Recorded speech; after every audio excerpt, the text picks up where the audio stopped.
A Dog's Purpose, a Novel for Humans, by W. Bruce Cameron. Narrated by George K. Wilson. Copyright 2010 by W. Bruce Cameron.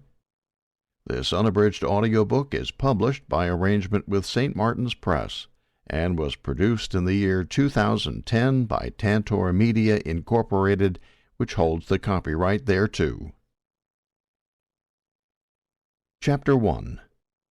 One day it occurred to me that the warm, squeaky, smelly things squirming around next to me were my brothers and sister. I was very disappointed. Though my vision had resolved itself only to the point where I could distinguish fuzzy forms in the light, I knew that the large and beautiful shape with the long, wonderful tongue was my mother. I had figured out that when the chill air struck my skin, it meant she had gone somewhere. But when the warmth returned, it would be time to feed. Often finding a place to suckle meant pushing aside what I now knew was the snout of a sibling seeking to crowd me out of my share, which was really irritating. I couldn't see that my brothers and sister had any purpose whatsoever. When my mother licked my stomach to stimulate the flow of fluids from under my tail, I blinked up at her, silently beseeching her to please get rid of the other puppies for me. I wanted her all to myself. Gradually the other dogs came into focus, and I grudgingly accepted their presence in the nest. My nose soon told me I had one sister and two brothers.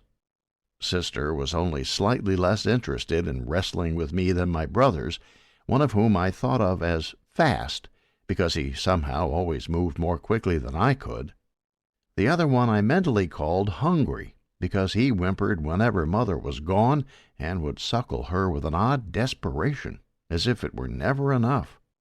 Hungry slept more than my siblings and I did, so we often jumped on him and chewed on his face.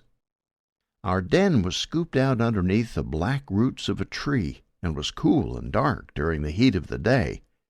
The first time I tottered out into the sunlight, Sister and Fast accompanied me, and naturally Fast shoved his way to the front. Of the four of us, only Fast had a splash of white on his face, and as he trotted jauntily forward, this patch of fur flashed in the daylight. "I'm special," Fast's dazzling star-shaped spot seemed to be declaring to the world. The rest of him was as mottled and unremarkably brown and black as I was. Hungry was several shades lighter, and Sister shared Mother's stubby nose and flattened forehead. But we all looked more or less the same, despite Fast's prancing. Our tree was perched on a creek bank, and I was delighted when Fast tumbled head over heels down the bank, though Sister and I plummeted with no more grace when we tried to make the same descent. Slippery rocks and a tiny trickle of water offered wonderful odors, and we followed the wet trail of the creek into a moist, cool cave, a culvert with metal sides.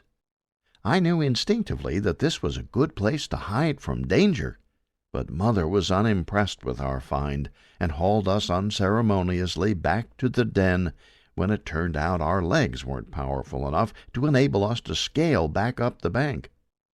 We had learned the lesson that we couldn't return to the nest on our own when we went down the bank, so as soon as Mother left the nest, we did it again. This time Hungry joined us, though once he was in the culvert he sprawled in the cool mud and fell asleep. Exploring seemed like the right thing to do. We needed to find other things to eat. Mother, getting impatient with us, was standing up when we weren't even finished feeding, which I could only blame on the other dogs. If Hungry weren't so relentless, if Fast weren't so bossy, if Sister didn't wiggle so much, I knew Mother would hold still and allow us to fill our bellies. Couldn't I always coax her to lie down, usually with a sigh, when I reached up for her while she stood above us? Often Mother would spend extra time licking Hungry, while I seethed at the injustice.